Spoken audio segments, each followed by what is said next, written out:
दोस्तों पढ़ाई में डाउट्स आते हैं, सोल्व नहीं हो पा रहे हैं तो घबराओ मत। इसका सॉल्यूशन है डाउटनेट ऐप। जिस भी सवाल में आपको डाउट है उसकी फोटो खींचो, क्रॉप करो, 5 सेकंड के अंदर अंदर आपको उसका वीडियो सॉल्यूशन मिल जाएगा, वो भी बिल्कुल फ्री में। यानी आप पूछिए अपने अनलिमिटेड सवाल कहीं भी कभी भी। अब चाहे आपका सवाल 6ठी से 12वीं IIT नीट का हो या फिर CBSE यूपी बिहार राजस्थान अन्य स्टेट बोर्ड का, कोई भी सब्जेक्ट हो, physics chemistry math biology science, आपके सभी सवालों के जवाब मिलेंगे आपको सिर्फ डाउटनेट ऐप पर। साथ ही डाउटनेट पर चल रही है क्लास 9 से 12 IIT JEE नीट के बच्चों के लिए ऑनलाइन क्लासेस, जिसका हिस्सा बनकर देश के सभी राज्यों में बच्चे लेकर आ रहे हैं 1 रैंक। तो आज ही डाउटनेट ऐप इंस्टॉल करो, टॉप रैंक पाओ। इसका लिंक डिस्क्रिप्शन में दिया। नमस्कार दोस्तों, मैं रमेश काला जीके विद काला पर आपका स्वागत करता हूं। साथियों, कक्षा 10 विज्ञान अर्धवार्षिक परीक्षा दिसंबर 2021 और वार्षिक परीक्षा 2022 के लिए राजस्थान बोर्ड के विद्यार्थियों के लिए संशोधित पाठ्यक्रम के अनुसार हमारे नए सिलेबस NCERT के हिसाब से ये विज्ञान की किताब है। इसमें जो मैं आपको प्रश्न बता रहा हूँ वो अर्धवार्षिक परीक्षा दिसंबर 2021 और वार्षिक परीक्षा 2022 में आपको 100% क्वेश्चन ऐसे के ऐसे देखने को मिलेंगे। तो ध्यान से इसे देखें। प्रत्येक सब्जेक्ट आपका कक्षा 10 का मैं इस प्रकार से टिक मार्क के रूप में करवा रखा है और मॉडल पेपर भी हमारे मेन एग्जाम जिसे आप वार्षिक परीक्षा कहते हो उसके लिए और अर्धवार्षिक परीक्षा के लिए करवा रखे हैं। तो ध्यान से अगर इन वीडियो को आप देख लेते हो तो एक कम समय में एक अच्छा स्कोर आप कर सकते हो। एक की जैसा कि आपको पता है कि कम पढ़कर भी एक अच्छा स्कोर आप कर सकते हो। इसके लिए आपको सेलेक्टेड चीज़ है वो पढ़नी होगी, फालतू की चीज़ को आपको छोड़ना होगा। तो इस बुक से मैं आपको टिक मार्क करवा रहा हूँ, आप भी ज़रूर करें। और इसमें जो 70% सिलेबस है उसी के हिसाब से मैं आपको बता रहा हूँ राजस्थान बोर्ड के विद्यार्थियों के लिए। पहले तो आप थोड़ी सी नज़र इस पर मार लें कि अध्याय पहला आपको पढ़ना है, दूसरा आपको पढ़ना है, तीसरा आपको पढ़ना है, चौथा पांचवा आपको नहीं पढ़ना है, छठा आपको पढ़ना है, सातवां पढ़ना है, आठवां नहीं पढ़ना है, नौवां पढ़ना है, 10वां पढ़ना है, 11वां नहीं पढ़ना है, 12वां पढ़ना है, 13वां पढ़ना है, 14वां नहीं पढ़ना है, 15 और 16वां अध्याय आपको पढ़ने हैं। अब ये जो अध्याय हैं बहुत ही लंबे चौड़े हैं। तो अर्धवार्षिक परीक्षा में किन प्रश्नों को तैयार करें और वार्षिक परीक्षा में किन प्रश्नों को तैयार करें। जैसा कि तैयारी कम हुई है, आपको पता है कोविड फिर से आ रहा है, तो ऐसी स्थिति में सेलेक्टेड मैटर आपको पढ़ना है। तो आपको कौन कौन सी चीज़ें हैं वो पढ़नी है। तो पेज नंबर आपको 17 पर आ जाना है। जो चीज़ मैं बता रहा हूँ उसको आप रट लीजिए। लोह चूर्ण पर टनु हाइड्रोक्लोरिक अम्ल डालने से क्या होता है, सही उत्तर पर आपको निशान लगाना है। और 17 के पेज पर आपको क्या पढ़ना है, 9 का प्रश्न आपको पढ़ना है। ऊष्माक्षेपी एवं ऊष्माशोषी अभिक्रिया का क्या अर्थ है, उदाहरण दीजिए। 100% ये प्रश्न पूछा जाएगा वार्षिक परीक्षा 2022 में। स्टार लगा लीजिए। अर्धवार्षिक परीक्षा के लिए महत्वपूर्ण प्रश्न है कि श्वसन को ऊष्माक्षेपी अभिक्रिया क्यों कहते हैं, इसका वर्णन करना है साथियों। उसके बाद पेज नंबर 18 पर आपको आ जाना है। 16 का प्रश्न आपको रट लेना है। ऑक्सीजन के योग या ह्रास के आधार पर किन पदों की व्याख्या, निम्न पदों की व्याख्या कीजिए। प्रत्येक के लिए 2 उदाहरण दीजिए, उपचयन और अपचयन। 18 का प्रश्न आपको रट लेना है। लोहे की वस्तुओं को हम पेंट क्यों करते हैं। उसके बाद में आपको 2 का पाठ है वो पढ़ना है। अर्धवार्षिक परीक्षा में कौन से प्रश्न आएंगे, इसमें से वार्षिक परीक्षा में कौन से प्रश्न आएंगे। राजस्थान बोर्ड के विद्यार्थियों की मैं बात कर रहा हूँ। 70% सिलेबस के हिसाब से बुक से टिक मार्क करवा रहा हूँ। तो 37 के पेज पर 1 का प्रश्न आपको याद रखना है। कोई विलेन लाल लिटमस को नीला कर देता है, उसका pH मान संभवतः क्या होगा। उसके बाद में आपको 38 के पेज पर यह 7 का प्रश्न अच्छे से तैयार कर लेना है कि क्या है, आश्रित जल विद्युत का चालक क्यों नहीं होता जबकि वर्षा जल होता है। तो इसको आपको अच्छे से याद कर लेना है। 10 का प्रश्न इसे रट लेना है। परखनली A एवं B के समान लंबाई की मैग्नीशियम की पट्टी लीजिए। परखनली A में हाइड्रोक्लोरिक अम्ल HCl तथा परखनली B में एसिटिक अम्ल डालिए। दोनों अम्लों की मात्रा तथा सांद्रता समान है। किस परखनली में अधिक तेजी से बुदबुदाहट होगी और क्यों होगी, ये आपको याद रखना है। 39 के पेज पर आपको आ जाना है। 13 का प्रश्न है, ये वार्षिक परीक्षा के लिए महत्वपूर्ण है। प्लास्टर ऑफ पेरिस और अर्धरोधी बर्तन में क्यों रखा जाना चाहिए, इसकी व्याख्या आपको करनी है साथियों। 14 का आपको याद रखना है, उदासीनीकरण की अभिक्रिया क्या है, 2 उदाहरण दीजिए। उदासीनीकरण के बारे में आपको बताना है। 15 का याद रखना है, धोने का सोडा एवं बेकिंग सोडा के 2 प्रमुख उपयोग लिखिए। अर्धवार्षिक परीक्षा के लिए महत्वपूर्ण प्रश्न है। उसके बाद में धातु और अधातु हमारा जो 3 का पाठ है, इसमें आपको राजस्थान बोर्ड के विद्यार्थियों को अर्धवार्षिक परीक्षा में क्या पढ़ना है, वार्षिक परीक्षा में क्या पढ़ना है, बहुत ही सिस्टमेटिक ढंग से आपको तैयारी करनी है। जो प्रश्न मैं बता रहा हूँ वो देख लेना, आपको वार्षिक परीक्षा में देखने को मिलेंगे।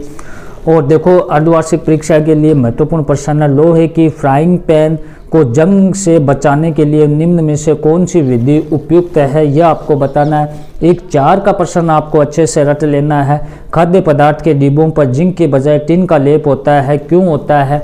6 का प्रश्न आपको पढ़ना है, उभयधर्मी ऑक्साइड क्या होते हैं, 2 उभयधर्मी ऑक्साइडों को उदाहरण द्वारा आपको समझाना है। 10 का प्रश्न आपको याद रखना है कि लोहे को जंग से बचाने के लिए 2 तरीके आपको साथियों बताने हैं।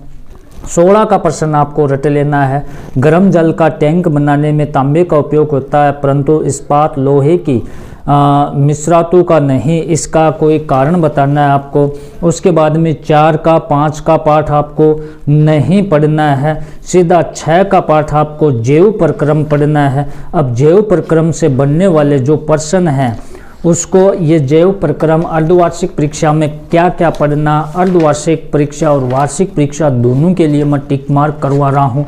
प्रत्येक सब्जेक्ट पर मैंने टिक मार्क करवाया है, तो ध्यान से अगर इसे देखते हो तो एक अच्छा स्कोर आप कर पाओगे साथियों। तो आप देखेंगे 6 के पाठ में पेज नंबर 125 पर आपको आ जाना है। आपको 2 का प्रश्न याद रखना है कि पादप में जाइलम उत्तरदायी है, और 5 का आपको रट लेना है कि हमारे शरीर में वसा का पाचन कैसे होता है, ये प्रक्रम कहाँ होता है। 6 का आपको अच्छे से पढ़ लेना है कि भोजन के पाचन में लार की क्या भूमिका, यह आपको बताना है। 9 का प्रश्न आपको रट लेना अच्छे से कि गैसों के अधिकतम विनिमय के लिए कूपिकाएं किस प्रकार अभिकल्पित है। फिर है जाइलम तथा फ्लोएम के में पदार्थों के वहन में क्या अंतर है, इसको आपको पढ़ लेना अच्छे से।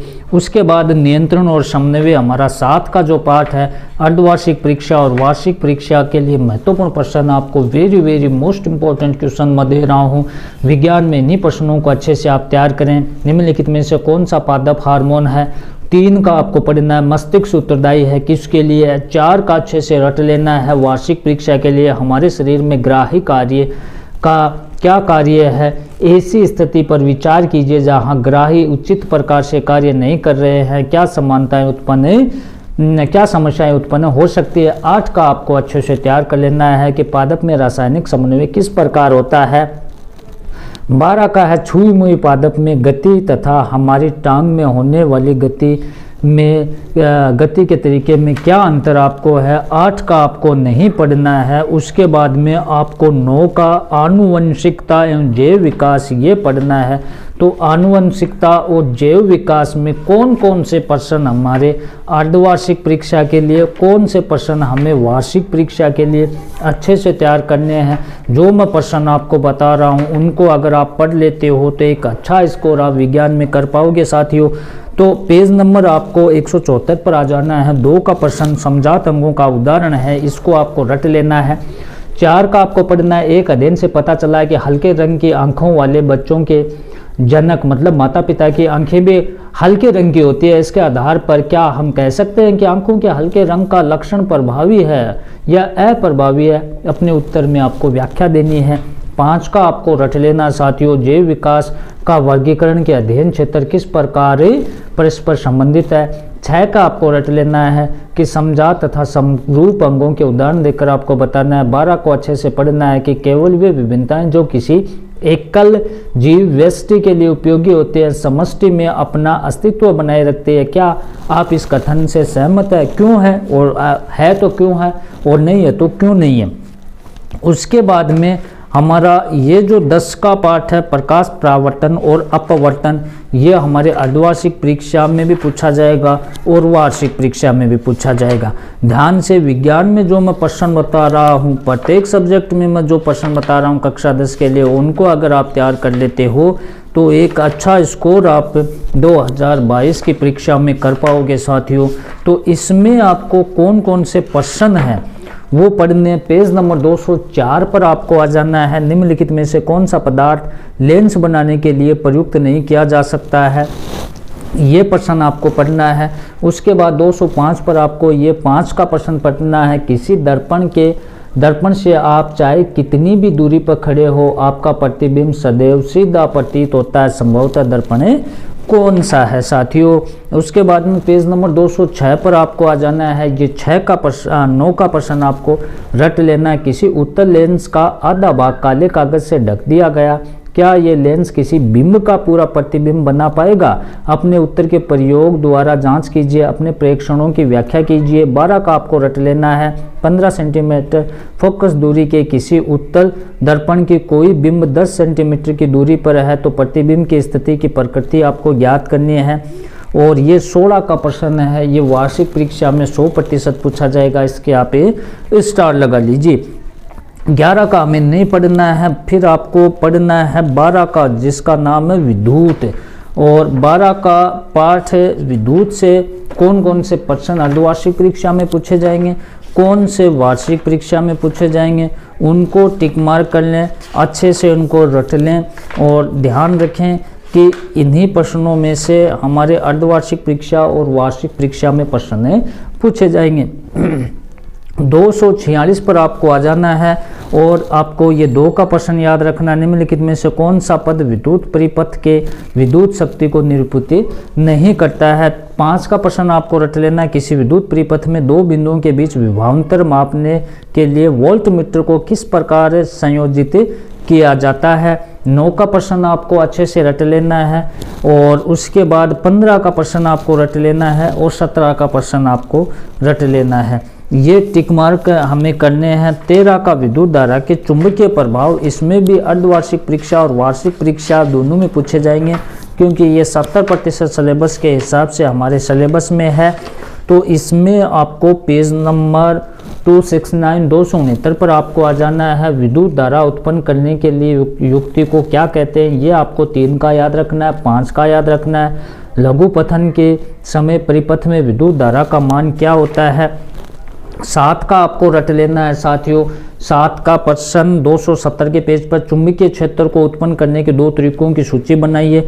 12 का आपको अच्छे से तैयार करना है। वार्षिक परीक्षा के लिए ऐसी कुछ युक्तियों के नाम लिखिए जिनमें विद्युत मोटर उपयोग किए जाते हैं। 14 का आपको अच्छे से तैयार करना है। 2 वृत्ताकार कुंडली ए और बी एक दूसरे के निकट स्थित है। यदि कुंडली ए में विद्युत धारा में कोई परिवर्तन करे तो क्या कुंडली बी में कोई विद्युत धारा प्रेरित होगी, कारण आपको बताना है। 17 का प्रश्न आपको रट लेना है। किसी विद्युत परिपथ में लघु पतन कब होता है। उसके बाद में 14 का आपको नहीं पढ़ना है और 15 का पढ़ना है। 2 आपका हमारा पर्यावरण, तो हमारा पर्यावरण ये आपको पढ़ना है। हमारा पर्यावरण, इसमें अर्धवार्षिक परीक्षा में कौन से प्रश्न आएंगे और वार्षिक परीक्षा में कौन से प्रश्न आएंगे वो मैं आपको बता देता हूँ। 297 के पेज पर आपको आ जाना है। पहला प्रश्न आपको रट लेना है वार्षिक परीक्षा के लिए। निम्न में से कौन से समूह में केवल जैव निम्नीकरण पदार्थ है। 3 का आपको अच्छे से तैयार करना है। निम्न में से कौन पर्यावरणीय मित्र व्यवहार कहलाते हैं।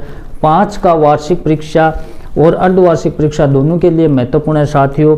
तो किसी पोषी स्तर के सभी सदस्यों को हटाने का प्रभाव भिन्न भिन्न पोषी स्तरों के लिए अलग अलग होगा।